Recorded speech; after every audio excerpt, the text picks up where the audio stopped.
On the 27th of March, Nintendo posted about Tears of the Kingdom with an upcoming gameplay trailer that will be hosted by Aonuma on the 28th of March, featuring 10 minutes of gameplay.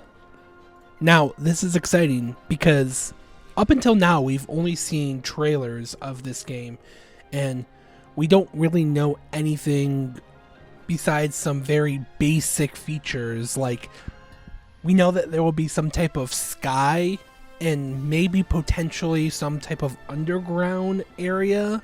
But besides that, there's rampant speculation about every little frame that shows up in any of these trailers, trying to decipher whether or not there will be like a time mechanic, or you'll be able to play as like Princess Zelda or Hylia or some different type of character.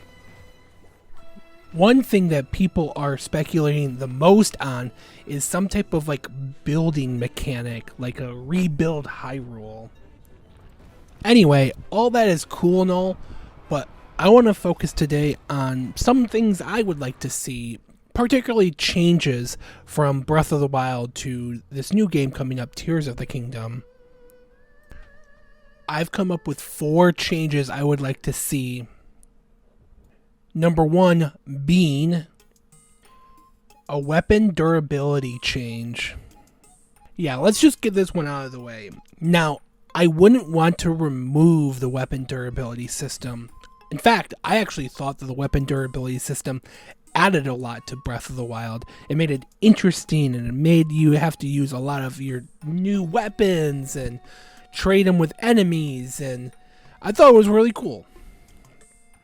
Just having perma weapons will just, I think, destroy the balance that they tried to achieve with that durability system.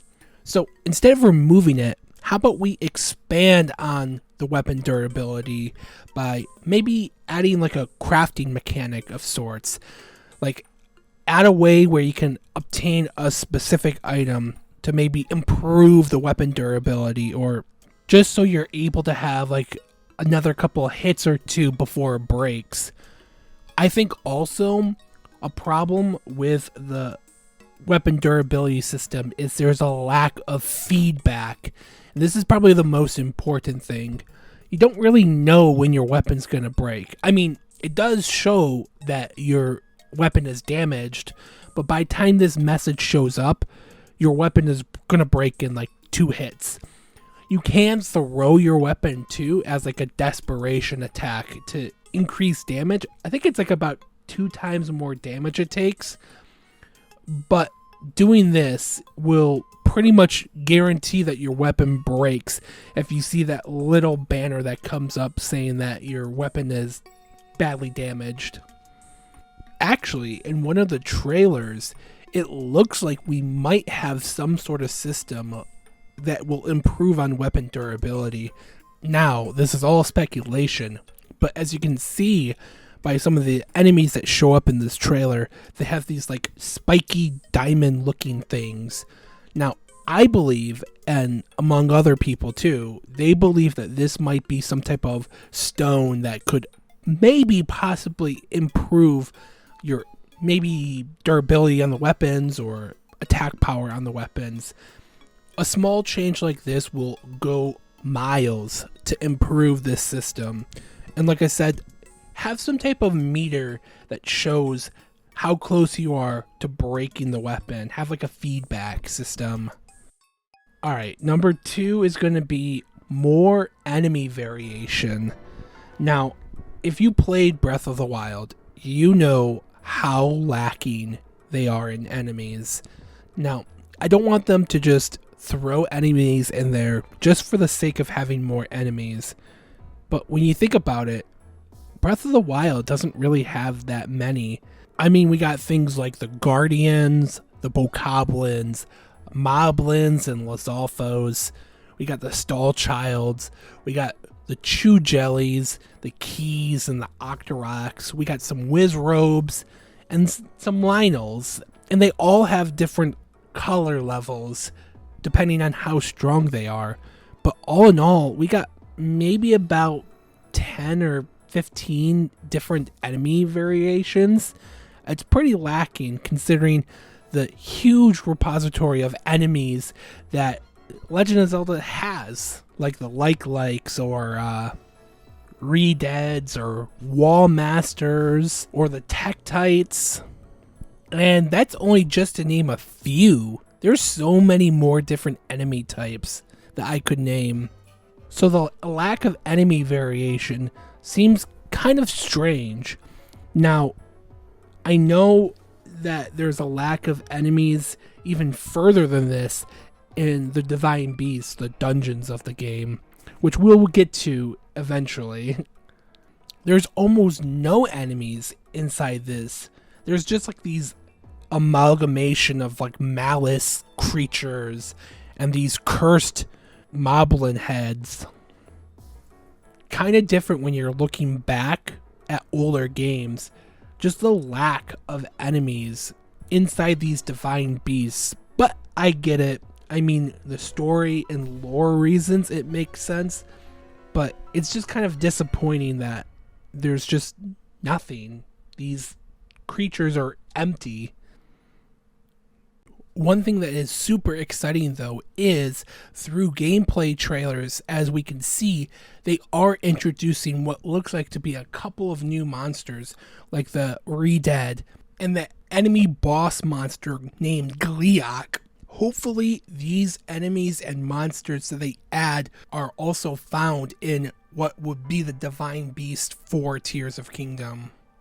And while we're talking about the Divine Beasts, I think these need a bit of an overhaul, but I'm going to put like a big caveat on this. I feel that these Divine Beasts, or whatever comes in Tears of the Kingdom, needs to expand on the dungeons, but they have to keep the ability to morph and change the dungeon. I think that was such an interesting concept, but beyond that, the dungeons are kind of plain and empty. They don't really even feature anything that you would think about in like a Zelda game, like dungeon keys. I mean, they do have puzzles, and that's kind of why I want the morphing mechanic to stay the same, because you can do so many interesting puzzles with it. It just needs to be deeper. They need to find a balance between keeping it more open-ended, but also keep the dungeon experience deep and compelling. They definitely need to have more expansive, deeper puzzles. We will just have to find out in Tears of the Kingdom if they're going to give up that openness, that expansiveness for more traditional dungeons. I personally would be willing to give up some sort of openness for more deeper and more complex dungeons. Alright, and the final thing that I would like to change in Tears of the Kingdom, and this might be a little bit of a head scratcher, but make the game harder. Okay, what I'm more particularly talking about, instead of like increasing the enemy damage even more or add more enemies, what I'm more talking about is you have always a get out of jail free card when you're playing the game, and that is the menu. I would like to see this kind of go away when you engage combat.